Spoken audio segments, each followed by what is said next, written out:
अब मेरा अगला टॉपिक है धातुओं की प्रतिक्रियाशीलता श्रृंखला यानी रिएक्टिविटी सीरीज। ओके, तो ये सीरीज करती क्या है? ये बस मेटल्स को उनकी केमिकल रिएक्शन करने की ताकत के हिसाब से एक लिस्ट में रखती है, ऊपर से नीचे घटते हुए ऑर्डर में। और ये काम की क्यों है? क्योंकि इससे हमें आइडिया लग जाता है कि कौन सा मेटल ज्यादा रिएक्टिव है और दूसरे मेटल को उसके कंपाउंड से डिस्प्लेस कर सकता है, यानी हटा सकता है। तो सबसे पहली बात जो आपको याद रखनी है, पोटेशियम के है इस लिस्ट का किंग, सबसे ऊपर, यानी सबसे ज्यादा रिएक्टिव। और सबसे नीचे कौन है? सोना यानी गोल्ड, जो बहुत ही कम रिएक्ट करता है।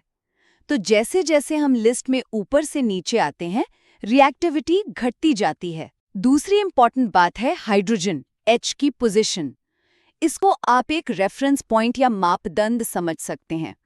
वो सारे मेटल्स जो हाइड्रोजन से ऊपर हैं, जैसे potassium, sodium, calcium, magnesium, aluminium, zinc, iron, tin, lead, ये सब हाइड्रोजन से ज्यादा रिएक्टिव होते हैं।